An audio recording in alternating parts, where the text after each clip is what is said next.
Eyvalbaş Çarpel Medya izleyicileri, Bir Siyasetin Gündemin programında yine birlikteyiz.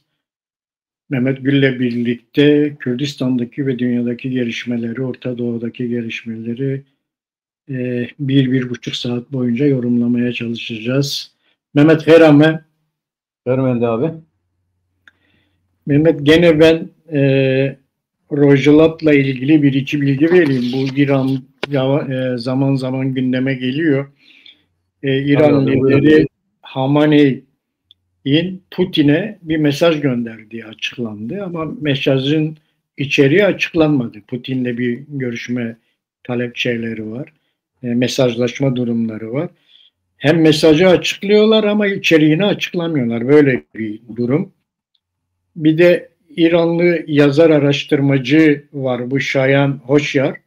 Şayan Hoşyar İran'ın Kürtlere ırkçılık yaptığını söylediği için tutuklandı. Biliyorsun bu aynı zamanda da İran'ın İsmail Beşikçisi diyorlar. Öyle bir adam. Öyle bir yapısı var. Bunu tutukladı İranlılar. Rojalat'ta yer Sine'ye doğru Pıjak'la İran ordusu arasında ufak tefek çatışmaların olduğu söyleniyor. Bir de İran Birleşmiş Güvenlik Kuvvetleri'nin Güvenlik Kurulu'na başvurarak bu nükleer programın ortadan kaldırılmasını, dosyanın ortadan kaldırılmasını istiyorlar. Bu arada da İran sürekli Trump'la görüşme talep ediyor. Trump buna cevap vermiyor Mehmet. İran bayağı sıkışmış durumda. Evet. Yani Trump'la görüşüp bu sıkışıklığı belki atlatabilir mi Mehmet? Abi o biraz zor. Şimdi ünlü bir söz vardı. Ölüm vurdu alınlarına damgasını diye. Çok eskiden öyle kullanırdık. Yani ya da kader diyebileceğimiz. İran günümüz dünyasının Orta Doğu'nun dizaynı önündeki engellerden biridir. Evet. Amerika Birleşik Devletleri, İsrail, İngiltere yeni bir düzen kurmak istiyorlar. Bu kurmak istedikleri düzende İran'ın değişmesi lazım. Evet. Yani ya bu Molla rejimi gidecek, bir entegrasyon şart dünya ekonomisiyle. Hatta onu geçelim, bu değerli elementlerden hareket edersek, dikkat et, Çin çoğunluğunu, dünya değerli elementlerin çoğunu elinde tutuyor. Evet. Ama aynı düzeydeki üretim dünyada her bir ekonomi için bir ihtiyaç haline geldi. Bu entegrasyon derken bu yeni bu yapay zekanın artık yeni bir aşamayı temsil ettiği ekonomik düzeni aynı zamanda öyle genel bir entegrasyon da ihtiyaç var. İşte Trump boşuna bir şeyi istemiyor, Grönland'ı istemiyor, boşuna bir Panama'yı, burayı, şurayı falan filan istemiyor. Bu bir ihtiyaç, yeni ekonomik üretim modelinin, günümüzdeki bu ekonomik üretim modelinin global düzeyde bir entegrasyona ihtiyacı vardır. Her düzeyde. Yani evet. Ekonomik metaller açısından, ilişkiler açısından, pazar açısından. O böyle belli yerlerdeki tıkanıklıkları bir insan vücudunu düşünürsek damarlardaki tıkanıklıklar gibidir. Onların açılması lazım. Onlar ilelebet kabul edilecek şeyler değil. Daha Rusya'da var bunun içerisinde. Yani yavaş yavaş. Evet. Rusya'nın da entegrasyonu. Tabii yani dünyanın en zengin yeraltı zengin kaynaklarına sahiptir ama hala dünya kapitalist sisteminin aktif kullanımında değil bunlar. Yani Rus devletinin kullanımında o bile kullanmıyor. Ekonomisi modernize edemiyor. Bütün bunlara ihtiyaç var üretim sisteminin, bu üretim modelinin. Onun için Putin diyor ya Ukrayna'ya o kadar uğraşma, gel ben sana zengin metalleri vereyim diyor ya. Evet. Trump'a ben tarafını tut, yani ben sana onları veririm diyor. En son Türkiye'de az bulmasına rağmen bu Eskişehir'de onlara göz dikti adam. Ama Çin işte tesadüf, bugüne kadar para etmeyen, hiçbir işe yaramayan ama günümüz dünyasında yani televizyon, telefon, bilgisayar ve benzeri gibi modern kullanım araçlarında kullanılan bu elementlerin değerli hale geldiler. Onun için Çin'in de buna şeyi var. Yani Çin'de de milletin gözü var. Onun boğazına da herhalde Tayvan'ı bırakacak Putin. Yani Ukrayna'yı Rusya'nın boğazına bırakıp nefessiz hale getirdiği şartlarda belki de Tayvan'ı da Çin'in boğazına bırakacak. Ama İran'ı bir biçimde tasfiye edecek. Yani tasfiye ederken Molla rejimini tasfiye edecek. Evet. Bu Molla rejimini tasfiye edecek. Bu geçmişe göre şimdi bu Zengezur koridoruyla beraber İran da onu hissetti. Tehlike artık görünür vaziyettedir. Yani uzun menzilli füzelerle, dronlarla ya da belli bombardıman uçaklarıyla değil. Yani Irak'ta yapıldığı gibi belki de ona benzer yakın diğer araç edevatının olmasıyla beraber İran bunu hissediyor. Bu şeye gönderdiği mesaj da Putin'e bununla alakalı olabilir. Yani Güvenlik Konseyi'nden kendilerine ilişkin kararı kaldırması talebi, işte Amerika ile görüşme talebi, işte onun dışında mesela sen dedin o yazları tutuklama, bu zayıf yani kendine güvenen güçlü rejimlerin bu tip açıklamalar karşısındaki tavrı rahat olur. Tutuklamazlar yani. Evet. Hani derler özgürlük aynı zamanda terbiye edici bir güçtür. Ama bu adamlar ona bile tahammül edemiyor. Eğer onu tutuklamazlarsa bizi güçsüz hissederler diye düşünüyorlar. Yani biz güçlüyüz ki tutukluyoruz. Oysa onların güçsüzlüğünü gösteriyor. Ben İran'ın kendi çabasıyla da çıkmak için gösterdiği hamlelerle de daha çok batacağını ve zaten bugün Pezeşkiyan kanadının, ben öyle düşünüyorum. Evet. Olası bir kıskaç durumunda İran'ı kurtarabilecek tek unsur olduğunu düşünüyorum. Mollalar ona muhtaç hale gelebilir, ona mecbur hale gelebilirler. Evet. Bu İran için en zararsız şekilde geçiş süreci olacaktır. Yani eğer onu kabul eder. Yoksa İran parçalanmaktan, yani orada 5 tane devletin çıkmasından başka hiçbir şey yok, hiçbir çare yok. Yani eğer bunu yapmazlarsa 5 tane devlet çıkar oradan. Yani bunu görmek lazım. Başka çareleri yok. Yani zaten Hamaney sürekli Putin'le görüşmeye çalışıyor. ABD ile görüşmeye çalışıyor. Trump'la görüşmeye çalışıyor. Bu üstlerine gelmekte olan tehlikeyi görüyorlar. Bu tehlikeyi engellemeye çalışıyorlar. Tabii Batı da, özellikle Avrupa Birliği de İran'la ABD arasındaki ilişkinin gelişmesine sürekli ket vuruyorlar. Onlar da engellemeye çalışıyorlar. Batı da bunu engelliyor. Yoksa onlar Avrupa ile de görüşmeye çalıştılar. Hamaney tarafı görüşelim, bu nükleer meselesini ABD'nin dışında görüşelim. Onlar kabul etmeyince şimdi Trump'la ve Putin'le bu meseleyi götürmeye çalışıyorlar. Ama İran büyük bir tehlikeye doğru.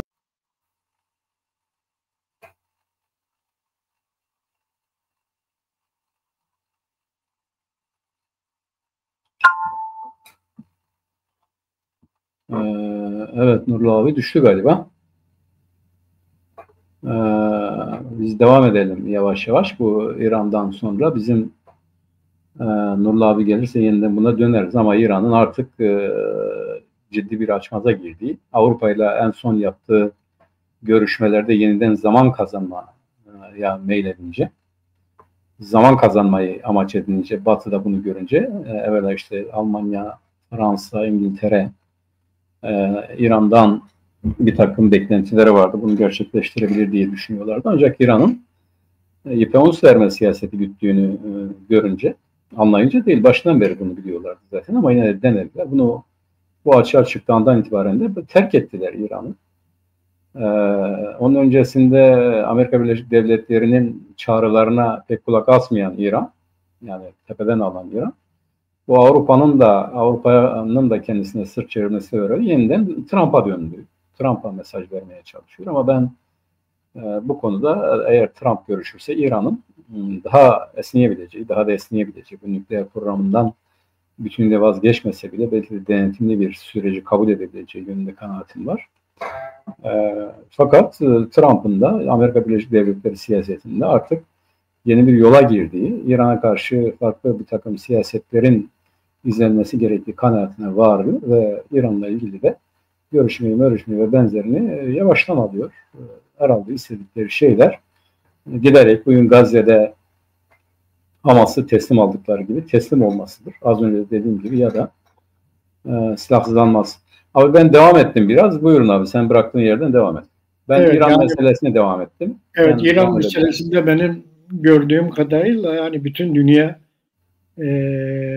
demin senin de dediğin gibi bu yapay zeka ve robot teknolojisi üzerine ağırlık vermeye başladı ve geleceği orada görülüyor. Bütün ülkelerde, bu konuda özellikle gelişmiş ülkelerde yapay zeka ve robot teknolojisinin geliştirilmesi için büyük çabalar var. Bunun için de bu elementlere gerek duyuluyor. Bu elementler meselesi tabii bütün Orta Doğu'yu etkiliyor. Öyle gözüküyor. Ben bugün, bu hafta, dün Ruşen Aslan'ı İzmir'de davet etmiştik. Onunla bir sohbet ettik onunla, Ruşen Aslan'la. O söyledi. Dedi ki ta e, 90'larda diyor, ben yurt dışındayken orada biz bir ülkeye gittik. Oradaki diplomatlarla görüştük. Oradaki diplomatlar bize dediler ki biz Kürdistan'da 3 tane bomba var. Bunların peşindeyiz dedi. Nedir diyor, dedim ben bunlar. Dedi ki bir tanesi petrol, bir tanesi su, bir tanesi de uranyum. Kürdistan'da uranyum yatakları var dedi. Biz bunların peşindeyiz dedi. Onun için de yani Kürtler bizim için çok önemli anlamında. Ta 90'lı yıllarda Avrupalı diplomatlarla yapmış olduğu bir sohbetten bize söz etmişti.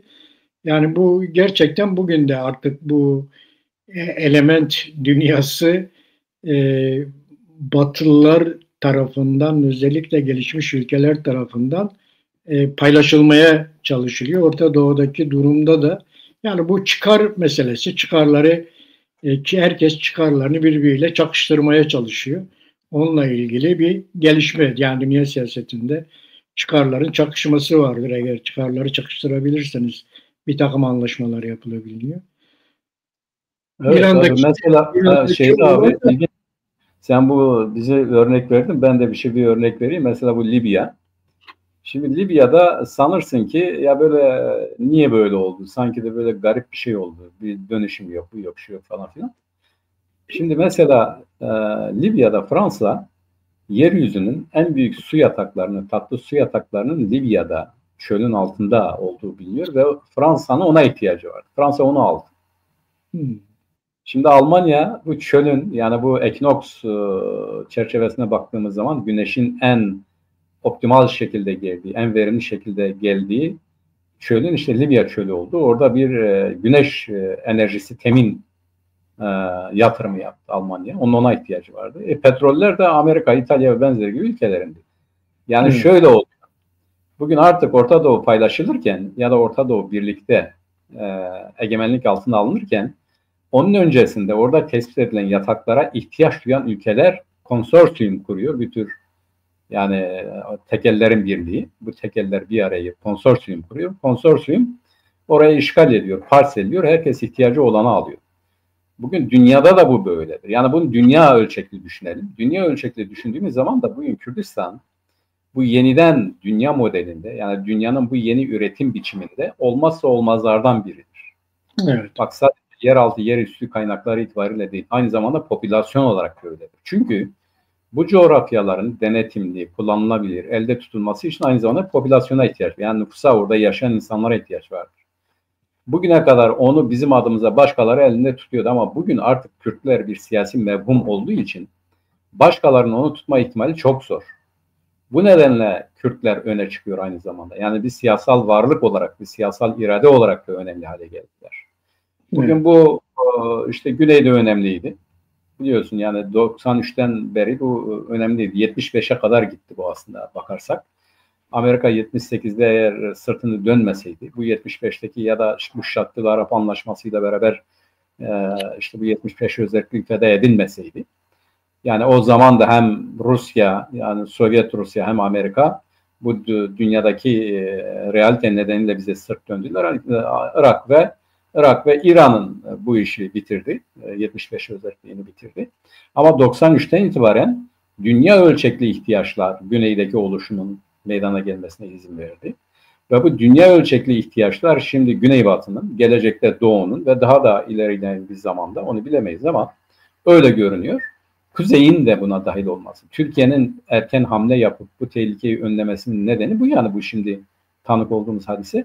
Sadece zenginlik kaynakları değil, popülasyon olarak da, siyasal varlık olarak da Kürtler ve Kürdistan bu yeni üretim sisteminde, dünyanın yeni üretim sisteminde ihtiyaç duyulan, bu çok önemli arkadaşlar, önemli. İhtiyaç duyulan bir mevhumdur. Buna önem verilmeden, bunun ihtiyaçları, talepleri karşılanmadan açmak istedikleri damar tıkanıklığının farklı biçimde devam edeceğini görüyorlar. Hadise buna böyle bakmak lazım. Bu Kürtlersiz, Orta Doğu itibariyle söylüyorum, Kürtlersiz çözülebilecek, düzene getirilebilecek, istikrara kavuşturulabilecek bir süreç değil. Bunu böyle görmek lazım. Evet abi. Zaten onlar da yani mesela Trump bu hafta Irak'la stratejik ortaklığımıza bağlıyız dedi. Böyle açıklamalar yaptı. Bölgeyle ilgili şey devam ediyor. Süleymaniye ile Türkiye arasındaki hava trafiği açılıyor. 3 Kasım söylenmişti. 3 Kasım bekleniyor. Öyle gözüküyor ki 3 Kasım'dan itibaren Süleymaniye Havaalanı ile İstanbul arasında trafik başlayacak gibi gözüküyor. Yine başvurda Barzani Enekesellerle görüştü. Suriye'yi görüştü Enekesellerle birlikte. Orada bu Roş peşmergelerinin durumu da anladığımız kadarıyla, basına sızdığı kadarıyla Roş peşmergelerinin durumu da görüşülmüş. Orada NKS ile Barzani görüşmelerinde. Bir de biliyorsun Irak'ta 11 Kasım'da seçim var. Evet. Irak'ın 329 sandalye var. Milletvekili sayısı. Hı. Bunlar için bayağı yoğun bir çalışma var Irak'ta. Bir de Irak biliyorsun bu Suriye sınırına duvar örüyordu. 250 kilometrelik bölümü bitirdiler. Öyle gözüküyor. Öyle açıklama yaptılar. 250 kilometresini bitirdik diyorlar. Devam ediyorlar da orada örmeye. Suriye sınırına. Bir de Irak hükümetinin sürekli Türkiye'den su talebi var biliyoruz. İşte bu da Orta Doğu'nun önümüzdeki süreçte en büyük problemlerinden bir tanesi. Sürekli su talebi var. Böyle bir şey var. Bir talepleri var. Daha fazla suyun bırakılması için Irak'a. Evet. Irak'ta böyle. Yani hem Irak'ta hem Başur'da geçen hafta söyleyebileceğim konular bunlar Mehmet. Evet abi, şimdi bu su meselesi petrolden önemli. Yani Fırat ve Dicle nehirleri biliyorsun. Evet. Yani birisi Suriye üzerinden akıp Basra'ya gidiyor. Birisi işte yine Kürdistan'ın içerisinden akarak daha Basra'da birleşiyor bunlar. Bu iki ırmak arasındaki hadise anlamına da geliyor. Hem Irak'ın hem Suriye'nin suya çok ciddi derecede ihtiyacı var. Ama Türkiye'de de her şey yolunda gitmeyip kuraklık baş gösterince su tutuyorlar. Evet. Su tutulduğu zaman da bu güneye, Irak'a ve Suriye'ye daha az su gidiyor. Yani bu baraj kapaklarının açılıp ya da barajların dolup dolmamasıyla alakalı bir şeydir. Fakat bazen de bu politik olarak kullanılıyor tabii ki. Evet. Uluslararası düzeyde bu sularla ilgili anlaşmalar vardır. Yani devletler arası sular gibi. İşte Fırat ve Dicle öyledir. Yani evet. Bunlar devletler arası ya ülkeler arası sulardır. Bunların kaynağına sahip olan ülkeler o suları istedikleri şekilde kullanamazlar. Ya da şöyle diyelim, akışını, diğer ülkeye akışını, oraya gidişini engelleyemezler. Ama zaman zaman Türkiye politik sebeplerle bunları engelleyebiliyor, önleyebiliyor. Ya da baraj kapaklarını kapatmak suretiyle suyu daha fazla toplayabiliyor, içeride tutabiliyor. Irak'ın muhtemelen Irak'la aralarındaki problemleri bu su tehdidiyle çözmek istiyorlar. Öyle görünüyor. Ama nihayetinde sular uluslararası anlaşmalarla hareket eden, karara bağlanan ve ona göre tasarruf edilen kaynaklardır. Politik sebeplerle kullansalar da nihayetinde bir ceza da ondan yememek için, aynen petrolden yedikleri gibi bir ceza da ondan yememek için herhalde Türkiye gerekli adımları atar diye. Ve dikkat et, bizim olan suların tasarrufu, bizim olan sular hakkında kararlar ne yazık ki, ne acı ki bizim dışımızda verilebiliyor. Oysa bu sular bizim topraklarımızdan çıkan, bizim doğal kaynaklarımız. Tabii ki hiç kimsenin susuz kalmaması lazım ama bu suya ihtiyaç duyan insanların bizi nasıl hor gördükleri, aşağıladıkları, yok saydıkları ülkemizde, uygarlığımızda, kültürümüzde nasıl bizi bir paçavra gibi kullandıkları da aşikar olan bir şeydir. Acınası bir durum, yani hazin bir durum. Tabii bizim evvela bunu anlamamız lazım. Yani bizim olan şeyler üzerinde başkaları kavga ediyor, onu görmek lazım. Bu kavgaları bitirmenin yolu da bizim bu kendi kaynaklarımıza sahip çıkmaktan geçiyor. Onu da bilmemiz lazım. Evet. Topraklarımıza sahip çıkmak. Tabii çıkarsak bu ikisi arasındaki kavga da biter. Tabii ki böyledir. Evet. Oradan geçiyor. Elbette şimdi biz onu insani açıdan kullanan bir milletiz. Yani Kürtler, dikkat et, yani bu misafirliklerden söylüyor. Kürtler misafirperverdir. Sadece öyle değil. Kürtler çok paylaşımcı bir millettir. Evet. Yani biz bunların kullanır durumda olsak, yani kendi topraklarımıza, kendi sularımıza, yeraltı, yerüstü zenginlik kaynaklarımıza sahip olsak, İnanıyorum ki hem Orta Doğu hem Avrupa hem dünyanın birçoğu, yani elimizin ulaştığı yerler daha rahat edeceklerdir. Onlar için her şey daha kolay olacak. Tabii bizim için de her şey daha iyi olacaktır. Bunu işte anlatmak lazım halkımıza. Evet, bunların gerçekleşebilmesi için işte bu Güney ile Rojava arasında ki ilişkilerin, bu sıcak ilişkilerin devam etmesi gerekiyor. Evet. Sürekli Güney'in Rojava ile ilgili düşüncelerini sürekli paylaşması gerekiyor ve onlarla ilişkilerini sıcak tutması gerekiyor ki yani bu aynı zamanda Kürtlerin birliğinin de önünü açsın bu şekilde diyelim. Rojava'daki gelişmelere baktığımızda biliyorsun Şara Rusya'ya gitti Mehmet. Putin'le görüştü. Oradaki görüşmelerde Esed'i istediği söyleniyor ama gerçekten bu tam açıklanmadı. Fakat basın öyle yazdı. Esed'i istiyor falan dediler. Ruslar da hayır böyle bir şey konuşulmadı falan diyor. Öyle bir şey var. Yani bu hatta şöyle bir açıklama yaptı Ruslar, dediler ki Esed siyasi olarak bizde değil, insani olarak bizdedir dediler. Yani bir siyasi bir şey, göçmen değil, insani bir göçmen olarak bizdedir dediler. Yani orada öyle bir gelişme olmuştu. Sonra Mazlum Abdi ile HTŞ arasındaki görüşmelerde işte anlaştık şeyi yayıldı. HTŞ ile SDG'nin HTŞ ordusuna entegrasyonu konusunda bir anlaşmaya varıldığı söylendi. Öyle bir şey vardı. O meseleden hemen arkasından Türkiye bu konuya ne diyecek? Herkes onu bekliyordu. Türkiye sessiz kaldı uzun bir süre. Sonra 2 gündür ortaya bir şey çıktı ki Türkiye ile Suriye arasındaki görüşmeler başlamış. O görüşmelerden hem önce, şimdi biliyorsun ayın 12'si 13'ünde oldu SDG ile HTŞ arasındaki görüşme. Ama bundan önce yani ayın 12'sinde HTŞ'liler geliyorlar Türkiye'ye. Türkiye'de SDG ile neler görüşeceklerinin teyitini alıyorlar. 13'ünde HTŞ ile oturuyorlar. O görüşmelerden çıkıyor bu anlaşmalar işte. Basının sızdığı kadarıyla yani SDG'nin kabul ettiği şeyler, bir SDG kendisini kabul etmeyecek, kendisini yok etmeyecek, 3 dümen olarak şeye katılacak, HTŞ ordusuna katılacak.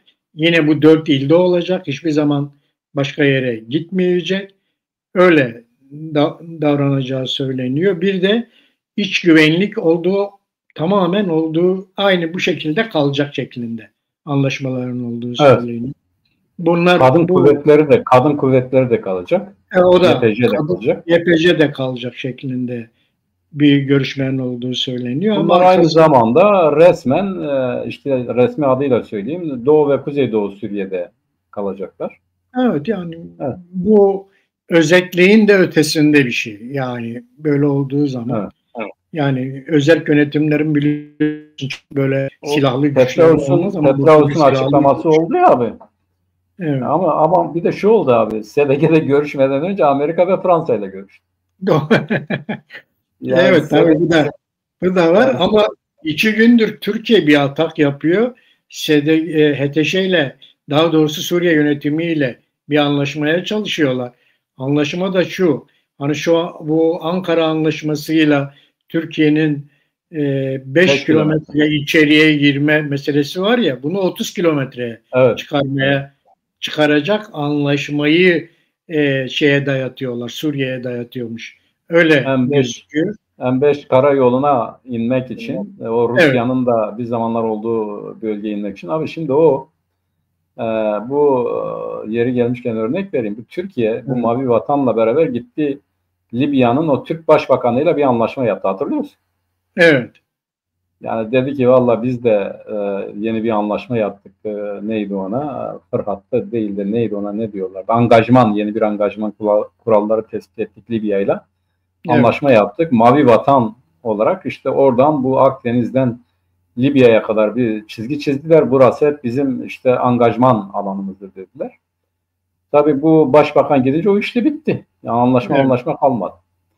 Şimdi bu HTŞ'ye baktık mı, zaten bizim başlığımız da öyledir. SDG HTŞ anlaşabilir mi diye. Bunu boşuna atmadık tabii ki. Sorulması gereken soru budur.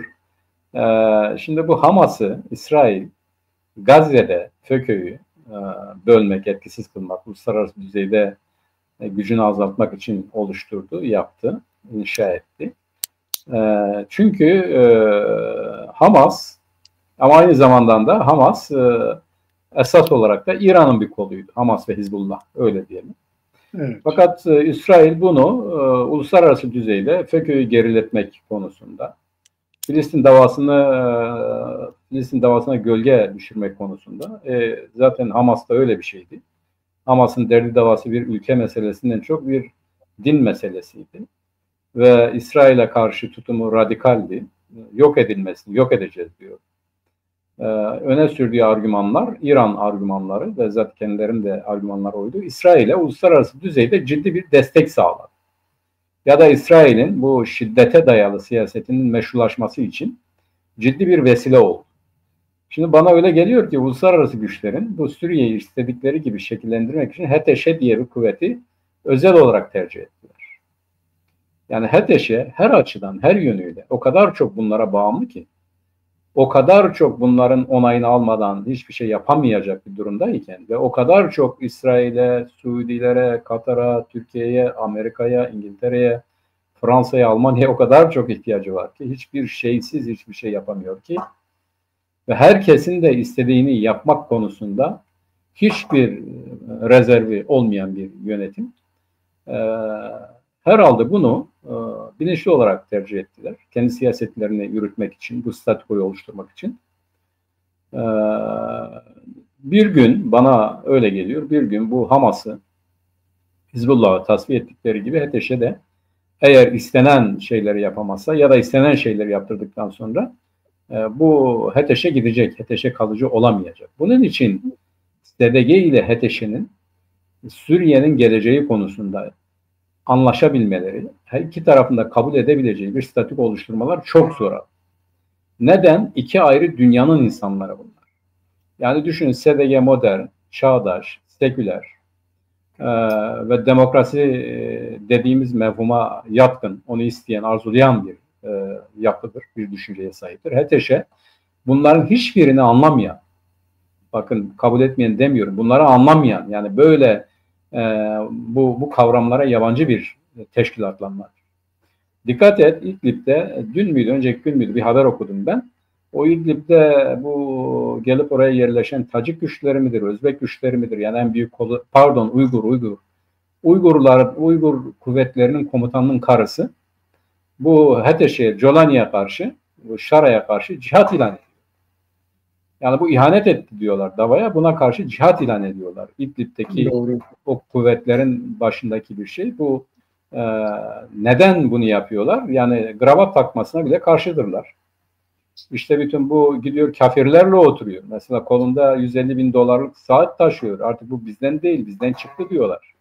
Yani bu onların adamıdır. Şimdi onlar da bu bizim adamımız değil, bizim kullandığımız bir adamdır diyor. Şimdi geliyor bizimkilerle görüşüyor. Bizimkiler prensipte anlaştık diyor. Bak bu çok önemli. Şimdi bu henüz Suriye'nin Ve bu Suriye'nin inşası içerisinde bak dikkat et öyle ucube bir şey oldu ki bu Şara 6.000 kişiyi tespit etti. 6.000 kişiyi önceden yani. Tespit etti. Bunlara da dedi ki siz 225 midir? 275 tane milletvekili seçin dedi. Bu 6.000 kişiden. Bir de diyorlar ki seçim yapıldı orada diyor. Yani dikkat et Petraeus ya da diğerleri bununla adeta dalga geçiyorlar. Yani size hayranım falan filan diye ama Petraeus öbür taraftan ne diyor? Diyor ki Suriye'de kabul edilebilir çözüm Güney Kürdistan'daki gibi olabilir diyor. Yani peşmerge kuvvetleri, güçleri evet. Kürdistan nasıl ayrıysa Kuzeydoğu Suriye'de ancak öyle olur. Kendi kuvvetleri, kendi asayişi ve benzeri olursa bu iş olabilir diyor. Kimdir bunu söyleyen? Petraeus. Kimdir bu Petraeus? İşte Birleşmiş Milletler toplantısına giderken Şara'yı alıp böyle bir yerde güzel güzel övmesi, yıkayıp yağlaması hadisesi. Bunu yapan adam. Şimdi uluslararası kuvvetlerin, az önce sen de söyledin, yani Rüşen Aslan'dan hareketle, uluslararası kuvvetlerin Orta Doğu'da ihtiyaç duydukları şey, kendi politikalarını yürütebilecekleri bir yapılanmadır. Bu da zaten desantralizasyondur. Yani merkezi olmayan. Bak yarın öbür gün yani diyelim ki onun için ben bazen diyorum ki yani Kürtler şimdiden bu dünyanın realitesine göre düşünmeli, davranmalı, ona göre bir model üretmelidirler. Bu realiteye dayanıklı olabilecek. Bunun karşısında dökülmeyecek. Bunun karşısında bir çimento gibi bir arada farklı olsa da bir arada durabilecek bir model üretmeliyiz. Bu federasyondur diyoruz. Şimdi bugün SDG ile HTŞ prensipte anlaştı ama sen de söyledin. Hakan Fidan bugün Fransa'ya mı gitti, ne gitti? Orada da işte 8 Mart anlaşmasına dönmelidirler diyor. Onların ondan anladıkları ile SDG'nin ondan anladığı iki ayrı şey. Farklı şeyler. Yani SDG hiçbir zaman silah bırakamaz. Yani bugün SDG'nin kendisi silah bıraksa bile bırakamaz. Yani bir yapı ya, bir bina yani. Nasıl bırakabilir? Bu ancak yani lağvedilmekle olabilecek bir şey değil bu. Bu ancak yok edilebilir. Bu ciddi bir savaşı gerektiren bir şeydir. Ama aynı zamanda bu ciddi savaşı gerektiren bir şey Batı'nın da, Batı derken geniş anlamda kullanıyorum, CENTCOM diyelim. CENTCOM'un da karşıya alınması demektir. CENTCOM istemediği müddetçe ve CENTCOM bunu istemez zaten Orta Doğu'dan vazgeçti anlamına geliyor. Bu bizim irademizin de dışında. Ama aynı zamanda bizim çıkarlarımızla da uyuşan bir konsept gündemidir. Bu öyle kolay yapılabilecek bir şey değil. Yani SDG'ye rağmen devam edecek bir süreçtir. Onun için ben bu anlaşmanın zımni olduğunu düşünüyorum. Yani şimdi herhangi bir kuvvet, yani Kürtlerin Suriye'yi yönetmek diye bir derdi yok. Söylüyorlar zaten. Biz bu kuvvetlerimizi Doğu ve Kuzey Suriye'de egemen olacağız. Biz bulunacağız kendi bölgemizde diyorlar. Şimdi Türkiye nasıl ki HTŞ'ye, bu güçsüz hükümete, İsrail'in onu anlaşmaya zorlayarak Suriye'nin güneyini kendi egemenliğinin altına aldığı gibi Türkiye'de buna anlaşma yaptırmak suretiyle Suriye'nin Kürdistan kısmını ve Doğu kısmını egemenliği altına ya da müdahale edebilir düzeyde denetimi altına almaya çalışıyor. Mesela HTŞ öbür taraftan ne diyor o Şara? O bu sefer de Türklerle bizimkilerini tehdit ediyor. Eğer bu olmazsa Aralık'ta Türkler saldıracak size diyor. Yani eğer siz bunu kabul etmezseniz. Bak dikkat et. Bahçeli ne diyordu? Eğer bunlar bunu kabul etmezse HTŞ saldırır. Biz HTŞ ile beraber saldırırız onlara diyordu. HTŞ ne diyor? Eğer siz bunu kabul etmezseniz Türkler saldıracak size diyor. Şimdi bu masa üzerinde elini güçlendirmek için ortaya atılan şeylerdir. Olmaz anlamda söylemiyorum. Fakat mevcut şartlarda Türkiye Cumhuriyeti Devleti'nin Güneybatı'ya müdahalesi hani diyorlar ya bir ihtimal dahilinde bile değildir. Bu ciddi bir savaştır. CENTCOM'la ciddi bir savaşı göze almaktır. Onun için ben prensipte anlaşan bu güçlerin gerçek anlaşmaya varıncaya kadar daha çok dereleri geçmeleri gerektiğine inanıyorum. Ve sonucu da şöyle olacaktır. Yani bu Suriye'nin merkezi bir Suriye hadisesi rüya bile değildir. Açık söylüyorum. Hayal bile değildir. Bu bitmiştir bu olay. Ve şimdi Kürtlerin kendi bölgelerindeki durumu HTŞ'nin Suriye'deki durumundan kat ve kat iyidir. Yani bugün HTŞ Suriye'de o zaman kazandıkça ben egemen hale gelirim diye düşünüyor ama değil. Zaman geçtikçe HTŞ güçsüzleşiyor çünkü bir şey yapamıyor ve ondan beklentisi olan her bir kuvvet ayrı ayrı kendi örgütlenmesini kuruyor. Alevi ve Nusayriler kendi örgütlenmelerini kuruyor. İdlib'dekiler artık ondan rahatsız çünkü Batı İdlib'in bu iktidara bulaşmasını istemiyor. Bulaşmış olanların da temizlenmesini istiyor. HTŞ bunu yapamıyor. HTŞ'nin kendi içerisinde hesaplaşması lazım diğerlerine gelinceye kadar. Yani şimdi onu yapmıyor ama yani HTŞ'nin o zihniyetle, o anlayışla Suriye'yi yönetme ihtimali, herhangi bir ona zıt olan herhangi bir kuvvetle anlaşma ihtimali gerçekten çok zayıf. Yani ciddi bir kavga olmadan egemenliğini kabul etmek bu mümkün değil. O da zaten olabilecek bir şey değildir. Bu da zaten Kürtlerin ayrılıp ayrı bir devlet kurmaları anlamına gelir. Güney ile birleşirlerse düne göre bugün bir bağımsız Kürt devletinin oluşumu çok daha muhtemeldir diye düşünüyorum. Zaten yapısal olarak baktığımızda ikisi birbirinden çok farklı özelliklere sahip iki tane örgüt. Bir de SDG çok daha iyi bir açıklama yaptı. Dedi ki biz sadece Kürtlerin haklarının anayasada güvence altına alınmasını istemiyoruz.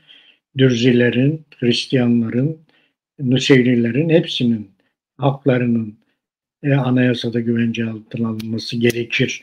Öyle bir Suriye istiyoruz diye açıklama yaptı. Bu çok önemli. Yani Kürtlerin beraber yaşadıkları milletlerle birlikte onları da yönetime taşıyarak onları da güvence altına alınmasını istemesi çok önemli bir olay. Yani Kürtler açısından kendi milletini başka milletlere dayatma değil, bütün milletlerle ortak olma hedefi, ortak yaşama hedefi gerçekten Kürtleri bölgede daha cazip hale getiriyor bu düşünceler, bu tür eğilimler.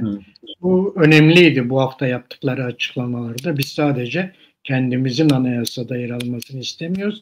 Herkesin, Dürzilerin de, Hristiyanların da, Nuseyrilerin de anayasada güvence altına alınması gerektiğini söylüyorlar. Önemli. Bu İşte düşün abi bak Kürtler bunu söylüyor. Gerçi bizim Seyda diyor onlar demokrat değil de. Şimdi tabii demokrasiden ne anladığımıza bağlı. Yani ben demokrasiden kastım Orta Doğu düzeyindeki demokrasidir Seyda. Senin İngiltere'deki demokrasiyle alakası yoktur bunu. Onu söyleyeyim. O anlamda sana katılıyorum. Şimdi Kürtlerin en büyük bana göre ne diyelim eksiği bu HTŞ ile görüşürken, Şara ile görüşürken neden bu toplantıda diğerleri de yok dememesidir. Yani gel hepimiz toplanalım. Yeni bir Suriye anayasası, yeni bir Suriye şimdi söylüyor. Yani onu görüşürken ona da söylemeleri lazımdı. Bu ancak Suriye'de bulunan bütün etnisitelerin, inançların bir araya gelerek oluşturabilecekleri bir şeydir. Şimdi mesela HTŞ bir anayasa uydurdu kendisine göre. Bu artikıldaki neydi? O bir tane vatandaş gitti bir anayasa yazdı, verdi ellerine. Onlar da bu anayasayı ilan ettiler. Şimdi bu anayasa olmaz dedikleri zaman HTŞ ya da HTŞ'yi oluşturan kuvvetler ne kadar buna uyacak? Az önce dediğim o yani. Yani iki ayrı çağın insanları olan, iki ayrı çağın siyasetleri olan. Düşün birinde şura var, demokrasi diye bir şey yok. İşte o 6.000 kişiyi belirlemeleri. Siz de gelin 200 kişi, 225 kişiyi seçin. Diğerinde 175 kişiyi de şara atayacak dedikleri hadise anlaşılabilir bir şey değil. Onların yönetimden anladıkları bu demokrasiden, seçimden vesaire. Şura yönetimi. Bizim anladığımız nedir? İşte serbest seçimler, vatandaş bağıyla o devlete, o oluşuma bağlı herkesin oy kullandığı ve seçimlerin de bağımsız adayların da ya da bağımsız siyasalar neyse girdiği bir hadisedir. Seyda yine burada biraz itiraz edebilir. Onun özgürlüğü vardır. Bu Suriye realitesinde, Suriye gerçeğinde bu mekanizma devreye girmeden bir, her bölgenin kendi kendisini yönetmesi, iki, bölgelerin merkezi düzeyde bir araya gelerek ülkeyi yönetmesi modeli yani federasyon olmadan ve bunu da ifade eden anayasa olmadan Suriye'de bir yönetim, bir yaşam kurulamaz, mümkün değil. Buna da bu HTŞ'nin, bu çağ dışı güçlerin yani orta çağ kuvvetlerinin uyum sağlaması, uyum sağlarlarsa da kendi aralarında ne kadar uyum sağlayacakları meseledir. Mesele diğerlerinde değil, bizzat o güçlerin kendisindedir ve ben bunun da barışçıl yöntemlerle böyle basit şekilde çözülebileceği kanaatinde değilim. Ciddi bir mücadele lazım onlar arasında. Birilerinin diğerlerini kendi otoritesini kabul ettirmeleri lazım. Öbür taraf açısından söylüyorum. Bu olmadan olmaz yani mümkün. Evet. Zaten belli yani bu herkes zaman kazanmaya çalışıyor Suriye'de. Öyle bir gelişme var çünkü. Herkes zamana oynuyor. Öyle gözüküyor. Bunlar yaşanırken Suriye'de tabii bununla beraber Gazze'ye de bakmak lazım. Orada ne oluyor? Oradaki gelişmeleri de bir görmek lazım. Şimdi bugün basını akşam üzeri İsrail'in ateşkesi bozduğu ve Gazze'nin güneyini bombaladığı söyleniyor. Havadan saldırı yaptığı söyleniyor. Abi söyleniyor değil, bir dedikodu değil. Yani bir vaka var. Evet. İsrail Yani dedi haber ki olarak Hamas. düştü akşamüstü. Evet, evet. Çok fazla araştıramadım. Başka kaynaklara bakamadım. Ben hem okudum hem izledim abi. Hem Evet, yani öyle bir bu şey bombardımanlar falan. Evet. yaşandı. Evet, söylendi. Birincisi bu. İkincisi de bugün sözde kapı açılacaktı. Ee, Yok. Refah İkinci bir Kapısı. emre kadar ertelendi. Ya ama sonra bugün de en son tarih pazar günü açılacaktı. Bugün şeyde ertelendi. Birkaç gün önce Evet. açıklamalarında söylediler. Refah Evet. Kapısı'nı da ertelediler. Artı cenazelerin hepsi teslim edilmedi hala İsrail'e. O evet. Bulamıyorlar. Türkiye'den yardım istiyorlar. Türkiye'den AFAD gidiyor. Gitti mi, gidecek mi öyle bir Onu söylenti de. İsrail kabul etmedi abi. Yani Evet. AFAD'ın gidişini kabul etmedi. Ama bir ekibin gittiği herhalde söyleniyor. Fakat şöyle bir şey var. Şimdi Kabul ettiği söyleniyor ben. Öyle okudum. bu Hamaslılar bu Hamas teslim etti. Hatta bir tane de yanlışlıkla İsrail'de olmayan birini teslim etti. Yani anlaşılan şudur. Hamas elinden geleni yapıyor ama herhalde bulamıyor. Tespit edemiyor. Kıtaların altından çıkaramıyor yani. O Belki de sağ evet. sağ olanlarını verdi. 21 kişi kaldı. Evet. Bu ölenler. Evet. Bunların da sağdan soldan çıkarılması lazım. Yani o ciddi bir araştırmayı gerektiren bir şey. Evet. İsrail'de sen vermedin diye, anlaşmayı bozdun diye ben de bunları yaparım diyor. Hatta bir de şöyle bir şey var bu ateşkesin bozulmasıyla alakalı olarak. Şimdi çizilen bir çizgi var. O çizginin işte İsrail tarafında olan kısmında Hamas'ın hiç olmaması lazım. O çizginin güneyinde de Hamas'ın temizlemesi gereken çeteler var. Yani biz değiliz dediği çeteler var. İşte herhalde bu çizginin üst tarafına geçiliyor. Orada Hamas diyor ki ben oradaki çetelere karşı bir şey yaptım. Size karşı değildi. İsrail de hayır siz bize karşı yaptınız diyor. İşte o kapı mapı civarını Gazze'nin alt tarafını vesairesini özellikle geçitlerin olduğu bölgeyi, yeraltı geçitlerin olduğu bölgeyi bombaladı. Bombalıyor. Yani bu şeyi de erteledi. Bu Mısır Gazze sınırındaki o kapının açılmasını da erteledi. İkinci bir emre kadar erteledi. Hatta Ziraat Bakanı ilginç bir açıklama yaptı. Yani basından benim de öğrendiğim kadarıyla diyor ki biz zaten sağ olanları aldık. Yani şimdi oradaki operasyonları daha rahat sürdürebiliriz. Yani ölüleri Evet. almasak da olur anlamına gelebilir bir şekilde. Evet. Ama dikkat edersen abi biz önceden dedik ki daha bu olay olmadan dedik ki mesele Hamas'ın tasfiyesi meselesidir. Buradaki barış, bak dikkat et diyorlardı ki iki devletli bir çözüm. O zaman da söyledik yani bu anlaşmada böyle bir şey yok. Yok. İki devletli bir çözüm yok. Bunun adı yok. Hamas bırakacak bu işi. Hamas teslim alınacak. Hamas teslim olacak yani. Silah milahı da bırakacak ve sürgüne gidecek. Şimdi Amerika ile İsrail ne yaptı? Ya da Amerika bunu yaptı. İsrail'i de o masaya almayarak ne İsrail o masada ne Hamas o masada. İkisine de bir anlaşma da yaptı. Ama İsrail'in iradesini alarak, görüşünü alarak Hamas'ı da hiç umursamadan vekilleri üzerinden Türkiye, Katar, Mısır, Suudi Arabistan vesaire Arap devletleri ve Türkiye buna dahil bunların eliyle Hamas'ı idam sehpasına çıkardı ve ipi çektirdi. İpi bunlar çekti. Yani bugün Hamas'ın geri dönmesi, toparlanması, bu yapması, şu yapması, direnmesi vesairesi hadisesi bitti. Bu mümkün değil ve bir de Hamas'ın ne olursa olsun İsrail ne yaparsa yapsın artık bu devletler tarafından şey yapılması gerekiyor. Hizaya getirilmesi gerekiyor, sürgün edilmesi gerekiyor, tasfiye edilmesi gerekiyor. O iş bitti. Şimdi İsrail onu biliyor. Bu arada yapması gereken bazı şeyleri yapıyor. Ama şu olacak yani Gazze bu Trump planında olduğu gibi uluslararası bir merkez haline ya da bir zamanlar Beyrut'tu. Hatırlıyorsanız Beyrut nasıldı? Orta Doğu'nun Paris'i diyorlardı. Gerçekten de ilginç bir yerdi Beyrut. Yani ciddi bir turizm merkeziydi. Kumarhaneler bunlar Las Vegas gibiydi adeta. Ne oldu? Beyrut kalmadı. Gazze'yi büyük bir ihtimalle bu denize de açılan kısmı itibariyle böyle uluslararası düzeyde ciddi yatırımların yapılabileceği bir alan haline getirecekler. Yani Filistinlilere teslim edilemeyecek kadar değerli bir alan oluşturacaklar. Orayı da uluslararası güçler yönetecekler yine. Belki de yönetim Filistin'de olabilir. Ya da Hamas'ın dediği gibi belki de Hamasçı olmayıp da sivillerin yönettiği bir yer olabilir. Başında Batılılar olmak kaydıyla ama hiçbir zaman artık geriye dönüş olmayacaktır orada. Bunu böyle bilmemiz lazım. Çünkü bugün az önce de başlangıçta da söyledik. Dünya, yeni dünya düzeni demeyelim ya da yeni bu ihtiyaçlar temelinde Filistin devletinin de gerekli olup olmadığı konusu gerçekten artık ciddi şekilde tartışılabilecek bir şey değildir. Yani Batı Şeria gelecekte işte Mahmut Abbas yönetimi Gazze'yi de yönetebilir. Çünkü ona bir itirazları yoktur, olabilir. Ama o da ciddi bir şekilde bir tür vassal olur orada. Yani Batı'nın oradaki temsilcisi olabilir. Şimdi Ürdün nedir? Bir bağımsız devlettir ama abi Ürdün bağımsız devlet midir? Yani bugün İngiltere'nin oradaki vassallığı krallık yani. Şerifler, işte Hazreti Ali'nin soyundan gelen, Hasan'ın soyundan gelenlerin yönettiği bir yer dışında hiçbir şey kendine özgü değildir. Yani orası İngiltere adına vassallık yapan bir iktidardır. İşte Filistin'de böyle olacak abi. Yani Batı Şeria ve Gazze'nin yönetimi Mahmut Abbas'a verilecekse Mahmut Abbas yeni bir vassal olabilir orada. Bunu artık böyle düşünmek lazım. Bir takım pürüzler var. O pürüzler bu şekilde giderilir. Dikkat et yani.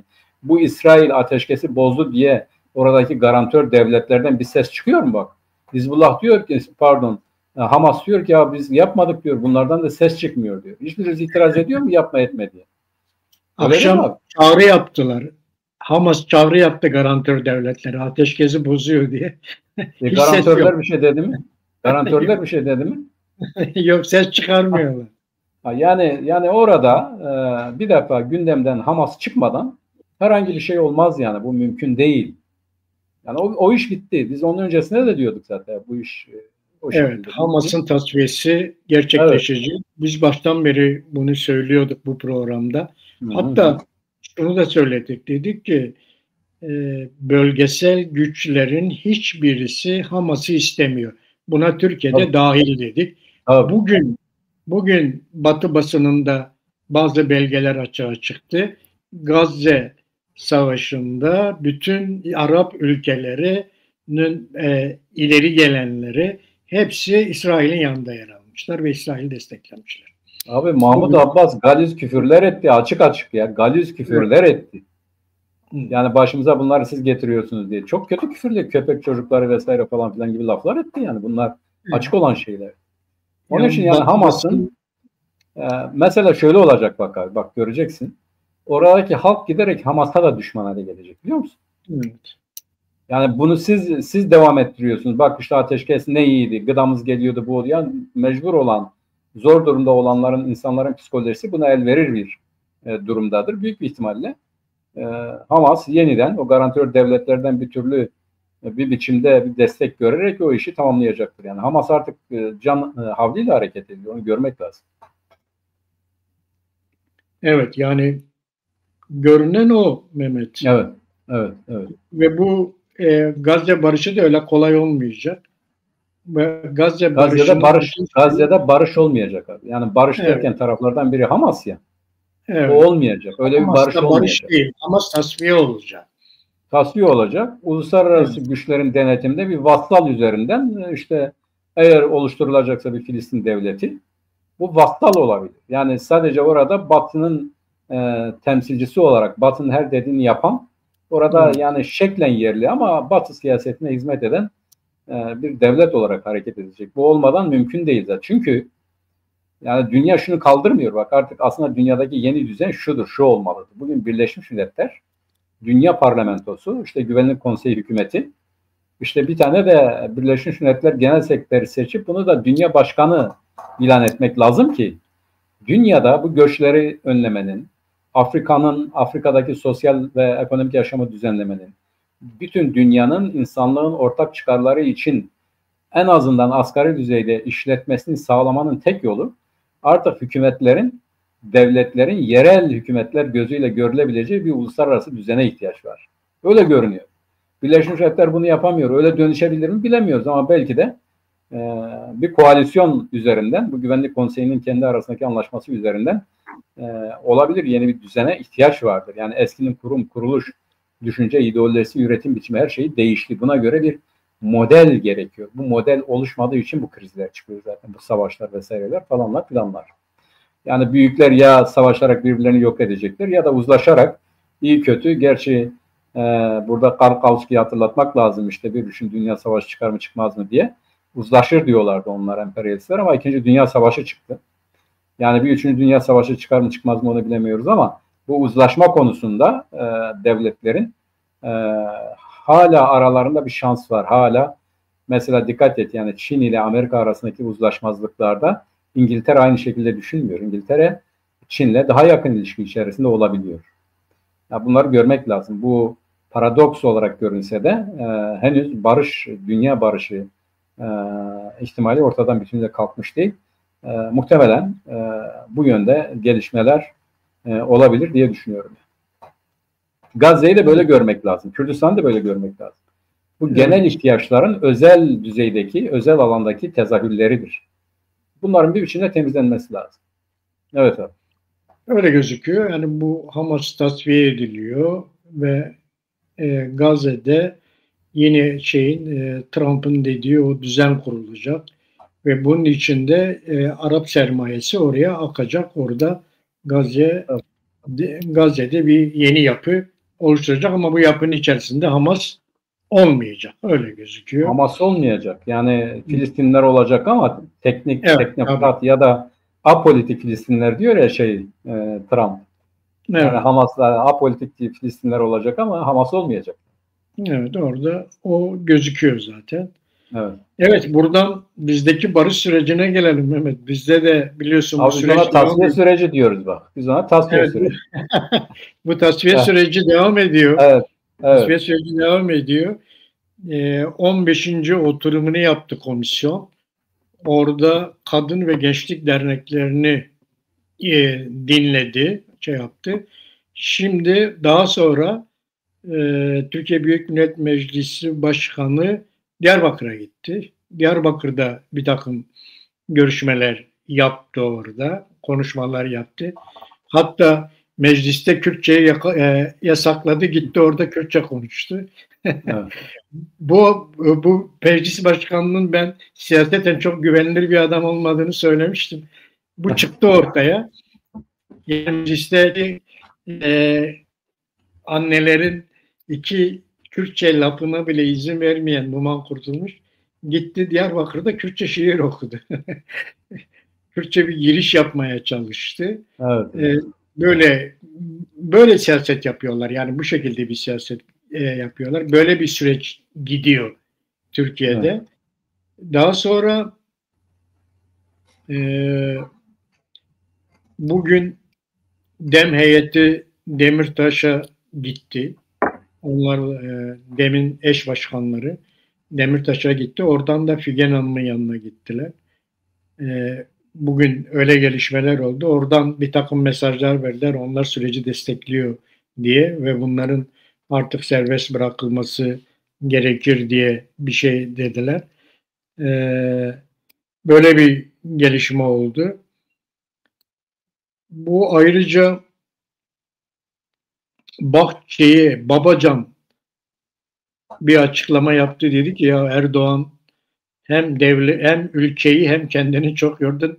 Artık bu işi bırak dedi. Çok nazik bir şekilde Erdoğan'a bu işleri bırakmasını söyledi Babacan.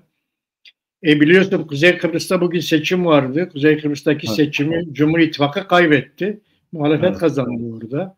Cumhur İttifakı hem de ezici çoğunlukla kazandı. Hem de çok büyük bir farkla kazandılar. %65'ler. Herhalde orada da böyle militan hukukçular bulurlar bu seçimi iptal etmek için. Öyle şeyler o biraz zor. O biraz zor. Yani Kıbrıs'ta biraz zor abi. Orada da militan hukukçular bulunacak mı? O biraz zor. Bir de bir gelişme var Mehmet. NATO'nun içerisindeki Avrupa Birliği üyeleri SAFE diye bir yapıyorlar. Yeni bir kurulum yapıyorlar. SAFE diye. Bu Avrupa Güvenlik Eylem Programı diye yapıyorlar. Evet. Değerlendiriyorlar. Bu NATO'nun içerisindeki Avrupa ülkeleri kendi güvenliklerini sağlama açısından böyle bir çaba içerisindeler. Bunun içerisinde Türkiye'yi de almak istiyorlar. Almanya bu işte Türkiye'nin üzerinde çok duruyor. Almanya ile Türkiye görüşüyorlar bu SAFE'nin içerisine alabilir miyiz diye. Ama tabii burada biliyorsun bir anti Moskovacılık var, anti Rusçuluk da var. Avrupa Birliği ülkelerinin genelinde. Burada Türkiye'nin konumu nasıl olacak onu önümüzdeki günlerde göreceğiz. Ama Türkiye'ye paranın ucunu gösteriyorlar. Yani eğer gelirsen hem bu İngiltere'deki uçaklardan vermeyi söylüyorlar. Eurofighter. Hem de Türkiye'den bir takım silah almayı düşündüklerini söylüyorlar. Böyle bir çıkar şeyi de kuruyorlar, bağı da kuruyorlar. Bir çıkar çakışması da kuruyorlar. Evet. Böyle anlaşıyorlar. Bakalım Türkiye bu safhaya evet diyecek mi? Onların içerisine girecek mi? Bunu göreceğiz. Ayrıca Mehmet Uç'un bugünkü yazısında bir açıklama yaptı. Onu okuyabildin mi Mehmet? Bugünküne bakmadım abi. Bakmadın mı? Mehmet Uç'un bugün bir açıklama yapıyor. Diyor ki bu açılım süreci sadece Türkiye ile ilgilidir diyor. Yani o şimdi evet. Devletin ben bir ara bu programda söylemiştim abi. Bu MİT elemanı, yani MİT'ten gelen eleman demeyeyim de onun sorumlularından biri bu komisyonda konuştu. Evet. O bizim dediklerimizin hepsini teyit etti abi. Dedi ki yeni bir düzen oluşuyor Orta Doğu'da. Evet. Biz bu düzenden etkilenmek, bunun hedefi olmaktansa bunun ortağı olmak açısından bu süreci başlattık. Eğer kendileri bunu yaparsa bu iyi olacak, sıkıntısız olacak. Yapmazlarsa zahmet çekerek bu olacak dedi. Yani biz de hedef haline geliyor. Onun için bunu başlattık. Şimdi tabii devlet onu bilemiyoruz. Yani eğer demişse ya bu önemli değil. Yani Güneybatı ya da Suriye önemli değil. Önemli olan Türkiye'deki hadisedir vesaire. Türkiye'nin tamamını kapsamıyor diyor. Tamam işte onu söylüyorum ben. Yani eğer Mehmet Uçum öyle diyorsa, bunu açıklıyorsa yani devletin giderek kendi yana ayaklarını biraz topladığı görülüyor. Öyle gözüküyor. Devletin şeylerin suya erdiği görünüyor. Tabii ki öyle olursa kendileri açısından iyidir. Bak onu samimiyetle söylüyorum. Yani bu işi götürüp Güneybatı'ya bağlarlarsa, hayır orası da böyle yapsın, şöyle yapsın derlerse bu olmaz yani. Bu iş bitti. Yani Bahçeli komisyon gitsin, Öcalan'a bunu söylesin vesaire. Hem kendisini zorda bırakır hem Öcalan'ı zorda bırakır. Bence keşke gidip sorsalar, sen ne diyorsun diye görüşünü alsalar. Ama o Mart bildirisinde Öcalan açık söylüyordu zaten o giden heyete. Yani buna de dahil. Buna Güneybatı'da dahil, buna Güney'de, Doğu'da dahil diyordu. Hepsi dahil buna diyordu. Evet. Orada kendisi bunu bizzat söylüyor. Ama onlar da şunu gördü. Yani sadece Kürtler değil, az önce de söyledik ya abi, uluslararası güçlerin buradaki hesap, plan, program başkadır. Buna kafa tutma ihtimalleri de yoktur. Bunu karşılarına alamazlar. Bak İsrail açık mesaj verdi, geldi. Bunlar işte bu neydi, bir tane üste Esad güçlerinin çekildiği o bir tane üste yeniden üst kurmaya çalıştılar. İsrail geldi bir 3-5 saat içerisinde yerle yeksan etti, gitti. Yani bunlara yaptırmayız dedi. Ve hala da yapıyor yani. En son bu Suriye ile anlaşma yaptı bu HTŞ ile. HTŞ dedi ki ağır silahlanma olmayacak. Adeta benim ordum olmayacak dedi. Yani bir tür asayiş kuvvetim olacak yani. İşte hafif silahlar bunlar şunlar vesaire olacak. Bunu kabul ettirdi onlara. Şimdi Türkiye ile anlaşmalar bunlar şunlar da İsrail'e danışmadan, İsrail evet demeden HTŞ hiçbir anlaşma yapamaz. Bunu böyle görmek lazım. Şimdi Türkiye'nin onu bilemeyiz tabii. O da bıraksın etsin eylesin vesaire onu bilemeyiz. Onu ne kadar sürdürür bilemeyiz ama bu zaten olacak bir şey değil. Şimdi abi bu şeyden başlayalım. Türkiye'nin dikkat et bak o 20. yüzyıl başında bu Türkiye Cumhuriyeti Devleti kurulurken izlenen siyaset ile 21. yüzyıl başında yeni Orta Doğu'da yeni statüko belirlerken Türkiye'nin izlediği siyaset hemen hemen aynıdır. Dikkat yani bu çok önemli. Şimdi o zaman Mustafa Kemal Batı'yla anlaşmaya çalışıyordu ama Rusya'nın desteğini aldı. Yani şu mesajı verdi o zaman. Yani eğer siz olmazsanız ben Rusya'yla da yani şuralar biliyorsun şuralar kuruldu. Bir tane TKP kurdu. O zaman bir Komünist Parti kurdu. Daha sonra bu TKP, MKP yani bu boğdurduğu Mustafa Süpiler'den sonra bir TKP de kurdu biliyorsun abi. Evet. Türkiye'de. Yani o Sovyetler çok ciddi yardım ettiler. Silah verdiler, para verdiler. Onu geç 36'lardan itibaren de geldiler, bir sürü altyapıyı kurdular, demir yollarını kurdular, şeyleri kurdular, demir çeliği kurdular vesaire, bir sürü yardım yaptı Sovyetler Türkiye'ye. Ve Batı ile kendisini garantiye alınca, Batı ile yaptığı anlaşma neticesinde Sovyetlere sırt döndü. Bu sefer dedi ki bunlar benden Kars ve Ardahan'ı istiyor. Hatta 2. Dünya Savaşı'nda biliyorsun Batı'nın yanında İnönü savaşa katılırken zaten savaş bitti. Ondan önce Hitler'le ticaret yapıyordu. Demir satıyordu, demir çelik satıyordu Almanya'ya. Ama ne zaman ki Batı'nın tavrında bir ciddi gelişme oldu, ama ne zaman ki aynı şekilde savaş bitmeye geldi, dedi ki işte Sovyetler benden Kars Ardahan'ı istiyor, hemen gitti Batı ittifakına girdi. Ya da NATO'ya girmeyi bu şekilde izah etmeye çalıştılar. Bizden işte bunlar bize saldıracak, bizi topraklarımızı almak istiyorlar, onun için NATO'ya gireceğiz falan filan vesaire.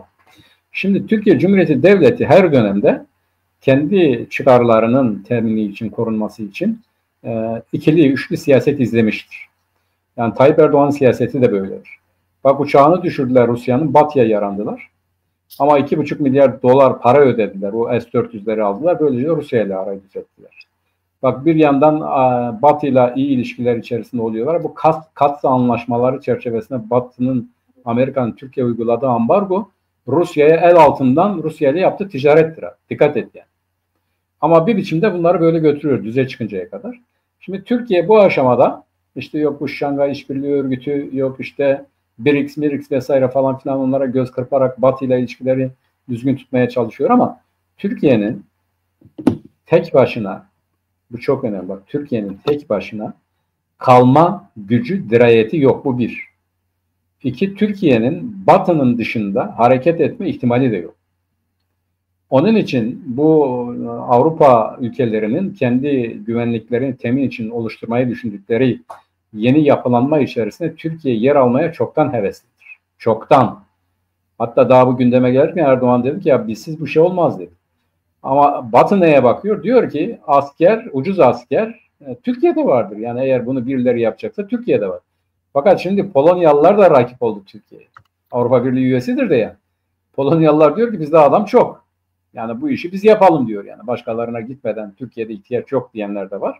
Ama öbür taraftan da işte bu askerin, bu eratın ucuzluğu nedeniyle, hatırlıyorsun, bu NATO içerisinde Türkiye'nin güçlü olmasının nedeni bir askerin yani $1 bile maliyeti yok abi. Amerika Birleşik Devletleri NATO'ya $1 düzeyinde bile değil maliyeti yani. Onun için Türkiye'nin ordusu, NATO'daki kuvvetleri gücü bu kadar fazla. Şimdi bu Avrupa'nın kendi güvenliğini sağlamak için oluşturmayı düşünüyor. Yeni örgütlenme içerisinde de Türkiye'ye böyle ciddi bir ihtiyaç var. Fakat bu Türkiye'nin bunu yaparken talepleriyle Avrupa'nın istekleri nasıl uzlaştırılacak? Türkiye çok şey istiyor yani, bana ihtiyaç oldu. Örneğin yani bir defa bu Kürtleri mezara gömün diyor. Yani Orta Doğu'daki siyasetime alet olun diyor. Fakat bu konuda da Batı eskisi gibi düşünmüyor. Çünkü Türkiye'nin siyaseti hiçbir zaman Batı'nın her zaman işbirliği içerisinde olabileceği, güvenebileceği bir siyaset değil. Bunu da görüyor. Ama bu NATO siyasetinde böyledir. Bu işte Orta Doğu siyasetinde böyledir. İran'a karşı böyledir. Rusya'ya karşı böyledir. Şimdi bugün Avrupa Rusya'yı düşman görüyor. Ona karşı örgütleniyor. Türkiye valla ben ticaretime bakarım diyor. Ne kadar kazanç yapabilirsem yaparım diyor yani. Onun için burada stratejik çıkarlar çerçevesinde hareket edildiği zaman Türkiye'nin değil, bak bu çok önemli, Avrupa'nın çekinceleri var abi. Türkiye seve seve bu işi yapar. Bugün bak Türkiye'nin hava kuvvetleri yok. Yani bu F-16'lar vesaireler çoğu çürük çarıktır. Çoğu pilotsuzdur. Yani 170-180 tane, 200 tane uçağı vardır. 125 tane pilotu vardır. Pilot da elinde yoktur. Başka yerlerden pilot getirip uçuruyor. Bunların motorlarında ciddi problem vardır. Bunların rektifasyonu vardır. 40 yıllık uçaklardır bunlar. Amerika Birleşik Devletleri vermiyor. Avrupa verirken de Eurofighter'ları eğer verecekse vereceğiz dedi. Bunun karşılığında çok ciddi şeyler isteyecektir Türkiye'de. Yani Amerika'nın istediklerinden farklı olmayacaktır bunlar. Yani yine her şey Batı'nın kontrolünde olacak. Batı kendisine dönecek bir silah verir mi? Türkiye vermez. Rusya da vermedi. Bak dikkat et. Bu kaçtı onlar geldi. Şimdi hangarda, silolarda bekliyoruz. Kimse hiçbir yere kaçtı kullanamıyor. Üstelik kendi başına bela oldu. Amerika'da sen bunları aldın, sana ne F-35 var, ne F-16 var, ne de motor var diyor. Yani. Katsa yaptırımları devam ediyor. Yani Rusya'nın, Amerika'nın düşmanlarına düşmanlarıyla ticaret yaptığı için uygulanan yaptırımları ortadan kaldırıncaya kadar Türkiye'nin daha neler yapması gerekiyor, ayrı şeyler onlar. O bakımdan öyledir. Türkiye ister ama Batı bunu sağlam kazığa bağlamadan asla ve asla Türkiye ile bu işe girmez. Şimdi Kıbrıs'a gelince ciddi bir üslerini kaybettiler. Ciddi bir üslerini kaybettiler. Bir zamanlar Kıbrıs bu derin devletin üssüydü abi, biliyorsun.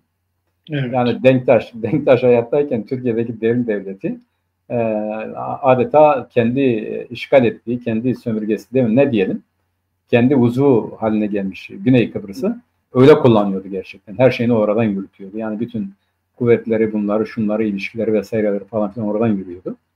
Onun üzerinden de bir ciddi ilişkileri vardı.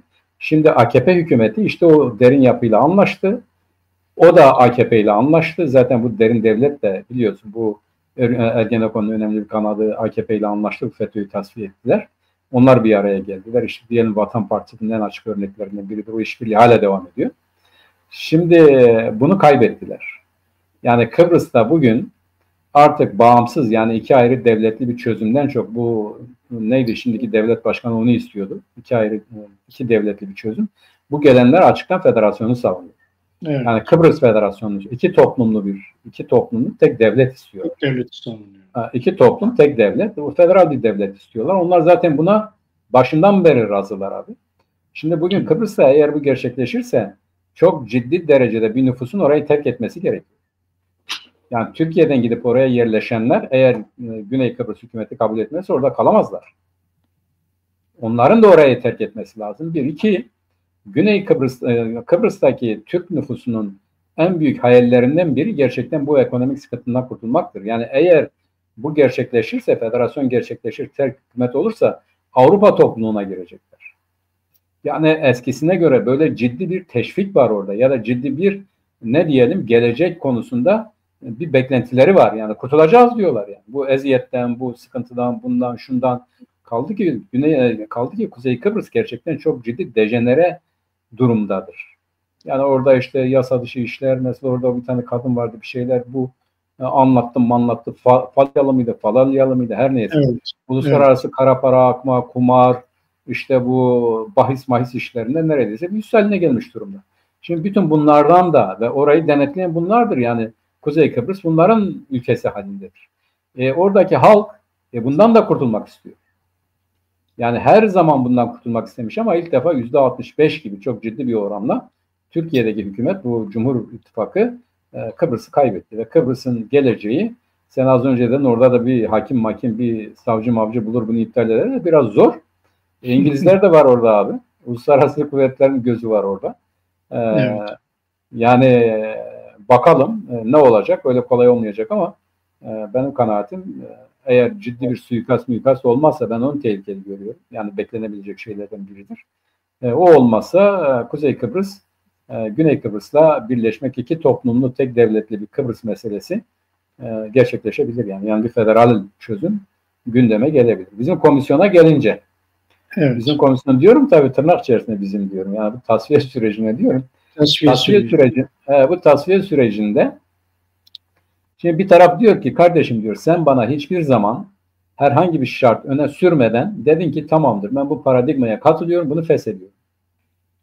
Feshettin, silah yaktın. Hiçbir şey de istemiyorum.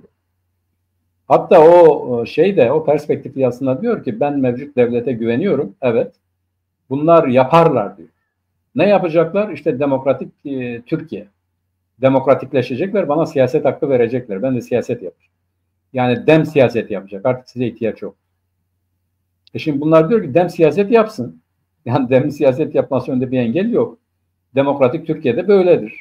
Yani budur yani sen ne istiyorsun? Yani pratik olarak umut hakkı dedik. Tamam onu da sağlarız diyorlar. Mesela bütünüyle umut hakkı ve cezaevinden bir takım insanların serbest bırakılması ve tasfiye edilip kendisini fesheden gelip Türkiye'ye gelmek olan insanlar için de bir yasal düzenlemenin yapılmasıdır. Şimdi araya başka şeyler girdi. Yani durum bundan çıktı. Çünkü PKK aynı zamanda sadece Türkiye'de bulunan, sadece Türkiye ile sınırlı bir hareket değil. Bak mesela Güneybatı Kürdistan diyoruz, İran diyoruz, Ama dikkat et, artık bunlar bu PKK'nın kendisinin tasfiyesiyle beraber onların da dili değişti. Çünkü uluslararası ilişkilerin nedeniyle APO'nun dedikleriyle onların istekleri arasında bir mesafe var. Bakın geçen gün birisiyle bir program yapıyorduk. Dedi ki ya bir toplantıda bir araya gelmişler, işte birileri demiş ki Öcalan'ın talepleri. Amerika'nın da orada temsili varmış. Demiş ki ya Öcalan talepleri nedir? Türkiye'nin talepleri var. Öcalan yok ki demiş. Yani bunu uluslararası gözlemciler söylüyor. Yani o sizin tarafta değil diyor. Onun yeri öbür taraftır diyor. Yani o tarafını belirledi. Bu belirleme nedir? Bir, uluslararası güçlerin Orta Doğu siyasetiyle Türkiye'nin Orta Doğu siyaseti var. Türkiye'nin Orta Doğu siyasetinde yer alanlardan biri de Öcalan'dır. Açık açık söyledi. Ben İsrail bize hep diyordu devlet kurduracağım. Biz buna karşıyız diyor. Hatta Karayılan'ın adını veriyor. Karayılan unsurlarından silahlardan söz ediyor. Kim verebilir diyor. İsrail verdi onlara diyor. Nereden geldi bunlar? Yani açıktan onun karşısında yer aldığını söylüyor. Ben İsrail'e karşıyım diyor. Birilerin başına bir iş geliyor. İsrail sizi öldürebilir. İşte Sırrı Süreyya Önder'i İsrail öldürdü diyor. Ya da Pervin Buldan İtalya'da birisi arkasına hafif bir dokunmuş bir otomobil. İşte onu İsrail yaptı diyor. Onlar çünkü bağımsız devlet kurmak istiyor diyorlar. Ben şimdi bağımsızlığa karşıyım. Ben Türklerle beraber hareket ediyorum. Türk, Arap, Kürt kardeşliğini savunuyorum. Şimdi diyorlar ki ama buna karşı çıkanlar hayır bu olmaz. İşte bunlar şunlar olsun. Onun dışındaki güçlerdir. Yani PKK içerisinde yer alan ama uluslararası siyaset konusunda, Kürt siyaseti konusunda Öcalan gibi düşünmeyen çevrelerin siyaseti söylemleridir. Ama Öcalan açıktan bunlara karşı da tavır alamıyor. Bu direnci gördü. Yani halk tamam silahı bırakın ama benim haklarım var diyor. Halk bunu açık açık söylüyor yani. Yani APO ne diyorsa biz onun arkasındayız. Hiçbir şey de istemiyoruz. Biz devlet ve toplumla birleşiyoruz gibi bir talebin arkasına gitmiyor halk. Halk diyor ki ya benim dilim, kültürüm, buyum, şuyum var. Ben bir milletim, bir halkım. Kendi kendimi yönetmek istiyorum.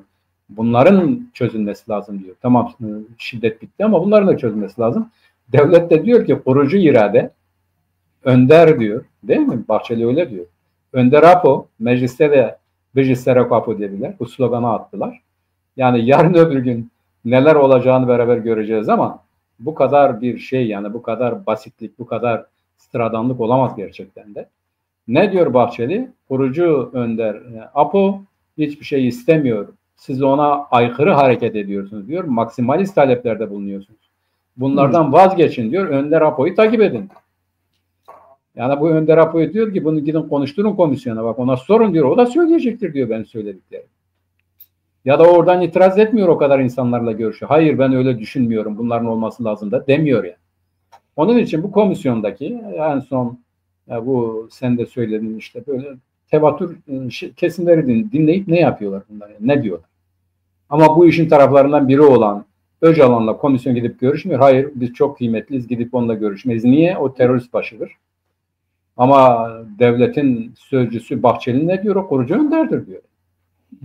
Yani o da diyor Serok abi diyor. Nedense bu konuda şeyde de AKP'de de her zaman söylüyoruz abi. Bu sürecin yani bu tasfiye sürecinin sona ermeden yani her şey bitmeden silahlar bırakılmadan kadrolar dağıtılmadan yasal düzenlemeler yani Kürt meselesinin çözümü anlamında söylemiyor. Onların dediği bu cezaevleriyle ilgili düzenlemeleri yapmayacağız diyor. Bunu açık söyledi. Yani bu meclis başkanı söylemedi ama verdiği röportajda. Yani bunlar olmadan bunlar hiçbirisi gündeme gelmez dedi. Evet. Ya da işte kendi çok affedersin tükürdüğün yaladı birine mecliste bizim o bir Kürt kadına Kürtçe konuşmayı olmaz burada devletin olduğu yerde Kürtçe olmaz dedi. Sonra gitti Kürtlerin olduğu yerde Kürtçe konuştu. Yani orada meclis başkanı değildi herhalde ondan istifa etmişti. Ya da orada sadece o konuşulabilir. Biz de onu diyoruz zaten Kürtlerin kendi ülkelerine. Ciğer yemiştir belki. Yok abi ciğerle hiç alakası yok. Diyarbakır'da ona ciğer yedim. onda o yürek yok. O nedir? İşte bu bizim yani ne diyorlar ona? İkiyüzlü siyasettir. Başka bir şey değildir yani. Onun için biz de diyoruz ki ya Kürtçe gerçekten Kürdistan'da konuşulur. Kürtlerin kendi ülkelerinde kendi dinlerini konuşması lazım. Oraya gelen devletin bizim dili konuşması lazım. Bizim devletin dilini değil. Bu çok önemli. Yani bundan da hiç değilse bu meclis başkanından bunu öğrenip bunu hayata geçirmemiz lazım. Onu gelenek haline ve alışkanlık ve bundan sonraki siyaset haline getirmek lazım. Kendi ülkemizde kendi dilimizi konuşmamız lazım. Devletle de kendi dilimizi konuşmamız lazım. Şimdi geçen hafta bu komisyonla ilgili biliyorsun işte 15. oturum bitti. Gençlerle kadınları dinlediler. Önümüzdeki hafta Dışişleri Bakanı ve Milli Savunma Bakanlığı gizli bir Evet, oturumla bir evet, sunum evet, yaptı. Büyük bir ihtimalle bu silah bırakmayla ilgili. evet, Kimlerin silah bıraktığı konusuyla veya artık bunlarla ilgili yasalara geçebiliriz evet, mesajı verecek. Mehmet Uçum bugünkü yazısında diyor ki diyor işte bu mesele diyor sadece şeyi bağlamıyor. Bütün Kürtleri bağlamıyor diyor. Bugünkü yazısında geçiş süreci Türkiye'deki ve bölgedeki Kürtlerin tamamına yönelik değildir diyor. evet, Bunu söylüyor. Birincisi bu. İkincisi de diyor ki bu süreç kurucu lideri, kurucu liderin ekibini, kurucu lideri, kurucu liderin ekibini ve onun Avrupa kollarını bağlıyor diyor. Yani bu çıkarılacak af yasasında da demek ki kurucu lidere yakın olan işte bu Kandil'deki heyet bir de Avrupa koluyla ilgili bir evet. takım gelişmeler olacak. Öyle gözüküyor. Yani bu şekilde de PKK bunların bir kısmı Türkiye'ye gelmesi için ceza yasalarında bir takım değişiklikler yapılacak. İnfazda bir takım değişiklikler yapılacak. Bunların sonucunda da işte onlar kendi açılarından suça karışmamış PKK'liler gelecekler diyor. Bunlar olacak. Kurucu lider bu işin içerisinde diyor ve Avrupa'dakiler de Türkiye'ye dönebilecek diyor. Bu şekilde bir açıklama yapıyor Mehmet Uçum. Tabii geçen haftanın en büyük, bence en önemli açıklama önemli gelişmesi Mehmet. Şimdiye kadar bu DEM grubu Kürt ne talep ediyorlar demiyordu. Kürt meselesi diyorlar, bir şey üstünde duruyorlar ama herhangi bir talep yöne sürmüyorlardı. Bu tabi tabanda gittiler görüştüler 2000'e yakın toplantı yaptıkları söyleniyor. Bu Evet. toplantılarda büyük tepkiyle karşılaştılar. Yani ne talep ediyorsunuz? Tamam silah bırakıyorsunuz da en sonunda bir 10 maddelik talep açıkladılar. Bu dikkatini çekti mi Mehmet? Bu 10 Abi bu maddelik. evet bu 10 maddelik çok eskiden beri de dile getirdikleri ama esasa dokunmayan palyatif bir takım Evet, önerilerdir. sadece onun içerisinde dil meselesi var. Yani ana Evet. dilde eğitim deniyor. Yani bu pazarlık konusu yapabilecekleri bir konu herhalde. Onu geçiyorlar. Bir 10 maddelik bir talepleri var. İşte herkesi kaplayan anayasal yurttaşlık bunu istiyorlar. Ya Herkesi anayasal kapsayan. yurttaş değil mi? Yani herkesi kapsamıyor mu şimdiki yani? Evet, Bu demagojidir abi, demagoji. evet. Onları söylüyorlar. Ee, Yani kayyuma karşı çıkıyorlar. Onun engellenmesini istiyorlar. Ana dilde eğitimle ilgili bir şeyleri var. Yerel yönetimle ilgili bir talepleri var. Yerel yönetimlerin yerelden yönetilmesiyle ilgili bir talepleri var. İşte infaz yasalarının değişmesine, hasta tutukluların bırakılması bunlar var genelde şeyde. Yani 10 maddelik şu ana kadar böyle bir madde açıklamıyorlardı.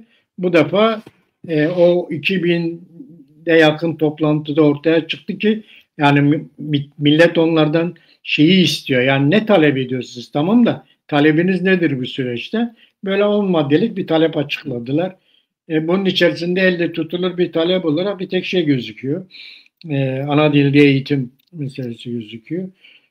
Onunla ilgili bir de kayyumlarla ilgili kayyumların ortadan kaldırılmasıyla ilgili. Zaten Mehmet Uç'un da bugünkü yazısında diyor.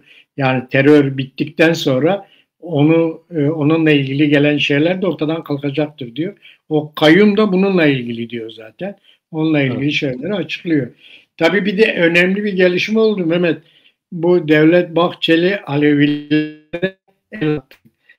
Şimdi Kürtleri bıraktı. Kürtler de süreç tamam. Şimdi bir Alevi süreci başlattı. Bu, bu Aleviler ne diyor bu işe Mehmet? Abi şimdi Alevilerin bizi tanıyın dedikleri zaman da Bahçeli'nin sesi çıkmadı. Alevileri Kültür Bakanlığı'na bağladık. Yani onlara rapt ettikten sonra da devlet dedi ki vallahi biz Alevileri tanıyacağız. Onlar kendileri nasıl tanıyorsa biz öyle tanıyacağız. Peki ne zaman dedi bunu? Bu aynı zamanda Türkiye'nin, yani bu Orta Doğu ya da dünyada demokratikleşme meselesinde ya da dünyaya uyum meselesinde giderek Türkiye'nin sınırlarına dayandığı şartlarda bunu söylüyor. Bahçeli'nin bütün derdi, davası kendi içerisindeki pay hatlarını etkisiz kılmaktır. Alevilik de onlardan biridir. Bugün uluslararası düzeyde Aleviler Avrupa'da birçok yerde zaten hem finansmanları hem ibadetleri itibariyle örgütlenmiş durumdadırlar. Yani bu ne kadar doğru eğri ona girmiyor, biliyorsun. Bana göre bu Aleviliği dincileştiren, Aleviliği dine dönüştüren kuruluşlardır. Oysa Alevilik, yani biz yaşantımızdan hareketle söylüyoruz, bir sosyal örgütlenme modelidir, bir dayanışma modelidir. Doğru bir inancı vardır ama daha çok bir şeydir, yani bir barışçıl, yani şekillendirici olmayan ama aynı zamanda yaşamı kolaylaştıran. İşte diyelim benim bu Türkiye'de ya da şimdi bu Alevi örgütlerinde gördüğüm ile yani kendi hayatlarımızda yaşadıklarımız geceyle gündüz kadar birbirinden farklıdır. Semahlar bile farklıdır. Yani şimdi gösteri haline gelmiş semahlar. Gösteri, yani böyle bir ritüel haline gelmiş. Yani böyle bir semah biçimi de yok. İşte bir de bunu okuyorlar, ediyorlar, düzenliyorlar, bir folklor gibi, yani bir halk oyunu gibi. Şekil veriyorlar, biçim veriyorlar, giysi, kıyafet, kuşu falan filan izafe ediyor. Böyle bir şey yok yani. Bunlar gerçekten çok yanlış şeylerdir. Alevilik denilen, yani Alevi kelimesi de öyledir. İttihat Terakki ile beraber 1915'lerden beraber literatüre giren bir kavramdır. Aslında Kızılbaş'tır yani. Hatta Kürtçedir adı, Sersür'dür yani. Osmanlı kaynaklarına bak, Sersürler diyorlar bize, Kızılbaşlar diyorlar. İşte bu Kızılbaşlık, yani köklere çok derinlere giden ve Alevilik denilen, Alevi olarak tabir edilen bu inancın da zaten Kürt kaynaklı olduğu bilinen bir şeydir. İşte Kürtistan'da yaşanan, bugün bizim Goranlara bak nasıl yaşıyorlar. İşte odur yani Alevi dedikleri. Ve buradaki ibadet, itikat, toplumsal örgütlenme biçimlerine baktığınız zaman bu diğeriyle, bu modern Alevilik diye tabir edilen şeyin hiçbir alakası yoktur. Şimdi Bahçeli ve giderek, yani özellikle Almanya'da tanındı bu, biliyorsun abi. Yani evet. Alevilik, yani bu evet, ciddi bir örgüt. Tanınıyor. Yani giderek de zaten bu Kürtlük gibi, yani Kürtlüğün tanınması, hakların tanınması, meşruiyet kazanması gibi Alevi inancı da uluslararası düzeyde olmak üzere giderek artık şimdi ciddi bir etkiye sahiptir. Az önce dediğim gibi, yani köklere göre ya da geleneklere göre ya da onun oluş şekline göre, yani bizim yaşantımıza göre bir Alevilikten çok giderek şekillendirilen, biçimlendirilen, bu çağa göre kendisini yeniden ifade eden bir örgütlenme ya da anlayış modeli. Yani ben onu kendime uygun bir şey göremiyorum açıkçası. Yani böyle bir din kokuyor. Özellikle bu Cem midir nedir o tayfanın, yani bu İzzettin Doğan tayfasını oluşturduğu Sünnilikten neredeyse hiçbir farkı olmayan söylem, yani Ali ile Emeviler arasındaki fark gibi. Ama işte bugün nedir? Ona bakarsan İran'da Şiilik de Şiiliğe varabilecek kadar bir anlayış, bir zihniyetle, bunun bizim bildiğimiz Alevilikle, bizim yaşadığımız Alevilikle hiçbir alakası falan söz konusu değildir. Ama işte bunu da Türkiye Cumhuriyeti Devleti'nin içerisine absorbe etmek, giderek kendi varlığını kazanan, bağımsız halde kendisini güçlendiren bu yapıyı da devlete rapt etmek için ve aynı zamanda da Kürtlükten koparmak için. Yani bu kimi Kürtler de çıktı dedik, diyelim ki Erdal Erzincan işte Aleviliğin dili Türkçedir dedi. Yani bu çok büyük bir yanlıştır. Doğru, bu Türkçe, yani bu Şah İsmail Hatayi'nin Türkçe konuşması bu Türkmendir. Kırmancılar ile Türkmenlerin inancıdır Kızılbaşlık. Yani daha çok bunlar yer almıştır.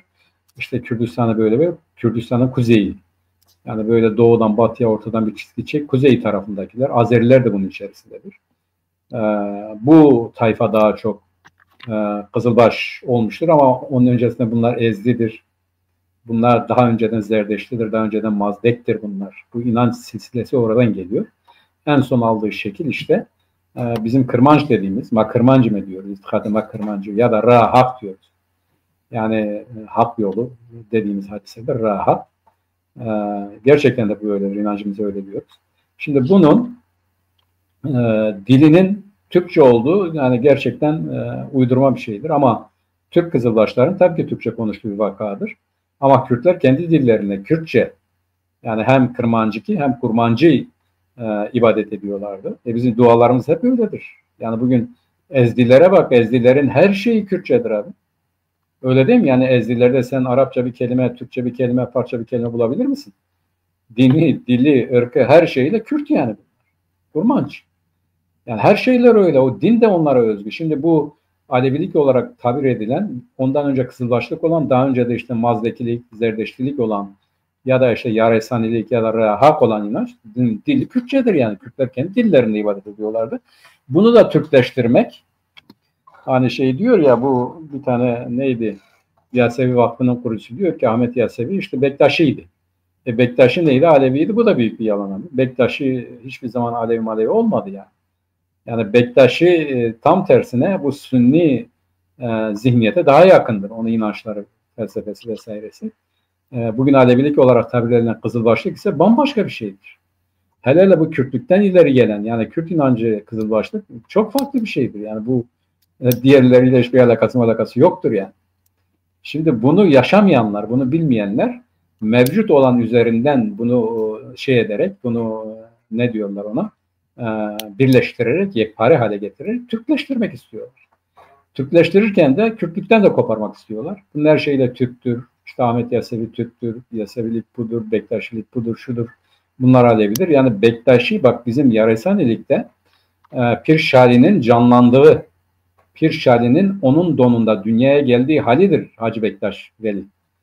Yani o Bektaş değil, yani o Bektaş değil, o Pir Şali'dir. Şahtır yani, bu Yaresanilik'teki şahtır, onda dünyaya geliyor. Çünkü bizde döngü vardır. Yani sen ölürsün, bir başka donda dünyaya gelirsin. Ne zamana kadar?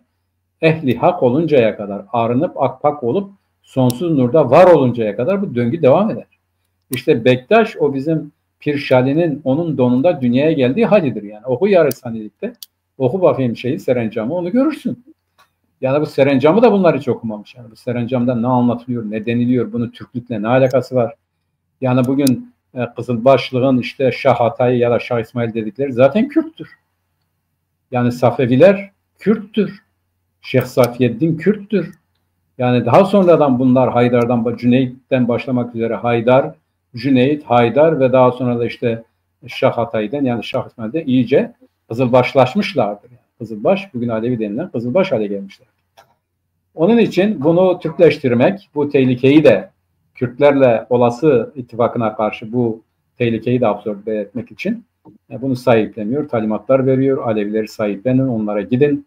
Çünkü Türkiye tarihinde belki de işte bir cumhuriyetin kurulduğu yıllarda, bir de şimdi tehlikeli bir durumdan geçiyor. Bu tehlikeli durumda atlatmak için biz Alevi, Sünniyiz, Kürdüz, Türküz vesaire gibi bütün bunları kompakt halde sahiplenen bir ideoloji, bir düşünce halinde topluma empoze etmek istiyorlar. Olay budur abi. Ama ne tesadüfe bak, Ökkeş Kenger de bu zamanda öldü yani. Maraş'ta Alevileri katleden, onun birinci dereceden Ökkeş Kenger diyorum, onlar Şendiller diyor, Kenger onun gerçek adı. Evet. Şimdi yani düşün bak, Çorum'da, Maraş'ta, Elazığ'da, yakın bir zaman önce Sivas'ta açık açık, yani gözlerimizin önünde katledildikleri halde gıkı çıkmadı ya. Yani boş ver MHP'yi, o Tansu Çiller bile çok şükür halka bir şey olmamıştır dedi. Evet. Yani yalanlara bir şey demedi, yani orada kenardakilere bir şey olmamıştır dedi. Ya da bu tahliye olanlar karşısında işte adalet yerini bulmuştur dedi, bunları bırakıldı. Şimdi bu kadar açık bir inkar ve bu katliamlar karşısındaki suskunluğun tezahür etmesi zaten bu varlık meselesinden başka hiçbir şey değildir. Yani Aleviler ne kadar bunun bilincindedir bilemiyorum. Bu modern Aleviler, modern Alevi demek lazım. Yani çağımız Aleviler bunun ne kadar bilincinde bilemeyiz ama işte biz böyle otantik ya da itikadi olarak rahak dediğimiz kesimlerin, buna tabi olan kesimlerin bununla şeyleri olmaz abi. Bununla bir bağları, itikatları, inançları vesaireler olmaz yani. Onlar bunun bilincindedir, farkındadır. Evet Mehmet. Şimdi geçen hafta Duran Kalkan bir açıklama yaptı, dedi. Bahçeli bizi kandırabileceğini sanıyor dedi. Evet. Böyle bir açıklama yapmıştı. Şimdi evet, kandırmaya çalışıyor. Nasıl kandırıyor? İşte anayasada değişiklik yapılacak. Nasıl yapılacak? Türkiye Cumhuriyeti vatandaşı herkes Türktür diyorlar. Yapılacak değişiklik bu madde gelecek oraya. Yani bütün vatandaşları Türk olarak kabul ediyor. Şimdi Alevilikte ne yaptılar? Herkes Horasan Alevisidir dediler. Evet, evet. Orada da işi getirdi Bahçeli. Herkes Horasan Alevisidir dedi. Oraya bağladı. Yani Kürtler, Mürtler, diğer şeyler falan yok. Evet. Herkes Horasan Alevisidir dedi. Bu şekilde kandırmaya çalışıyorlar. Tabii Tabii. bunlar işi bilenler tarafından gülüp geçilecek konular. Bu şekilde bu işleri çözemezler. Bu şekilde çözülmez. Evet. Dünyada da bu işler böyle çözülmüyor. Her kimlik, her inanç kendi istediği gibi yaşamak istiyor. Kendi istediği yerde ibadet yapmak istiyor. Bütün bunlar onunla ilgili. Onların taleplerini kabul etmek lazım. Yoksa kendi talebini oraya dayatmak şey değil, demokratlık değil. Onların talebini kabul etmek demokratlıktır. Öbürü zorbalıktır. Yani kendi şeyini, kendi isteğini onlara kabul ettirmek. 1,5 saat oldu Mehmet. Bugün de programın Evet. sonuna geldik. Evet. Evet, Nasıl geldik hiç belli olmadı yani. Umarım Evet. iyi bir program olmuştur. Evet, sevgili Çarpen Medya izleyicileri, bir Siyasetin Gündemi programının daha sonuna geldik. Önümüzdeki hafta yeni konularla tekrar karşınızda olmak üzere. Herkese Şevbaş Mehmet. Şevvaş abi.